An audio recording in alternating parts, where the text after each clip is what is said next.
से आपने कोई रेस्ट नहीं करना, आपने तबलीग करनी है, अपने इलाकों में जाना है।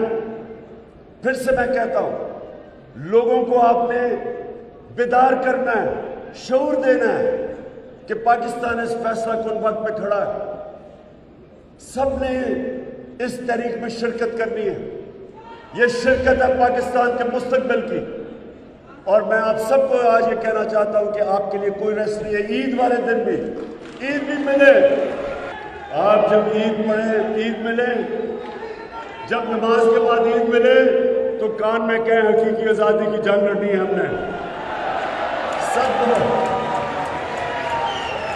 देखिए नौजवानों, मेरी बात सुन लें, कभी भी कोई आपको आजादी लेके नहीं देता। कौम अपनी आजादी खुद जद्दोजहद से देती है, अपनी आजादी के लिए जहाद करती है। इसलिए आपने कोई रेस्ट नहीं करना। और मैं आज सबको आज कहना चाहता हूं कि 20 लाख लोग कम से कम मैं इस्लामाबाद में चाहता हूं जब मैं कॉल दूंगा। इंशाअल्लाह हर शहर जाऊंगा, पाकिस्तान हर शहर में जाऊंगा, अपने लोगों को तैयार करूंगा इस्लामाबाद के लिए। मैं परसों मुल्तान जा रहा हूं, ईद की छुट्टियों के बाद फिर मैं निकल जाऊंगा, सारे पाकिस्तान जाऊंगा, अपने लोगों को तैयार करूंगा इस हकीकी आज़ादी की जंग के लिए। और मैं आखिर में अपनी मीडिया के लोगों से पूछना चाहता हूं, अपने लिबरल जो कि मीडिया की आज़ादी की बात करते हैं उनसे पूछना चाहता हूं कि क्या हमारे ज़माने में कभी इस तरह का मीडिया ब्लैकआउट हुआ जो आज तहरीक इंसाफ से हो रहा है? क्या अब आज़ादी राय किधर गई? किधर गई आज़ादी मीडिया? किधर गया? हमारे ज़माने में 80% जो प्रोग्राम्स होते थे वो हमारी गवर्नमेंट के खिलाफ होते थे। आज क्यों मीडिया का ब्लैकआउट कर दिया है? सबसे बड़ी बात यह कि क्या वजह है कि जो साजिश का हिस्सा अनजाने में बने, ये जो लोगों ने जो लोटे बने, पैसे लेके अपने ज़मीर बेचे, शायद इनको नहीं पता था। हमने हालांकि पार्लियामेंट में इनको दावत दी कि पार्लियामेंट की सिक्योरिटी कमेटी में आए, हम आपको ये मुरासला दिखाते हैं। वो हमने आज सुप्रीम कोर्ट के चीफ जस्टिस को भी भेजा है, प्रेसिडेंट के पास भी है।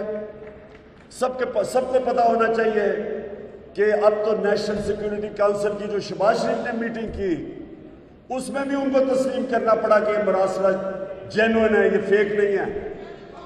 तो हो सकता था कि इन लोगों को पता ना हो।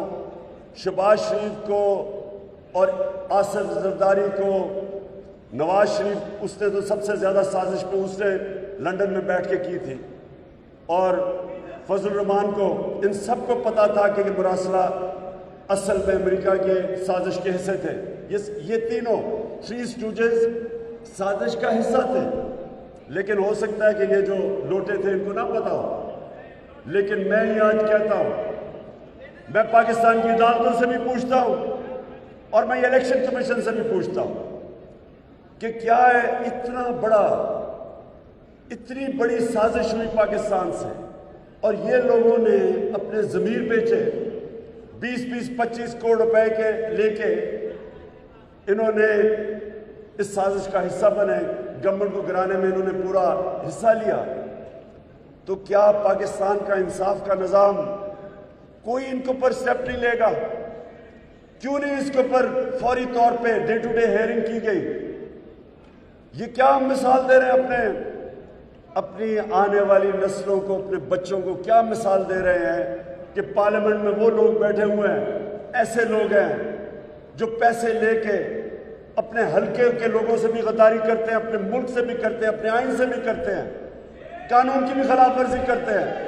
इनके ऊपर कोई एक्शन नहीं लिया जाएगा। और क्यों इतनी देर लग रही है?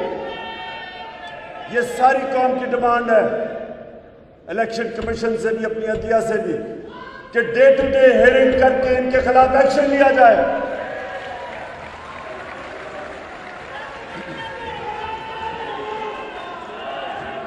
और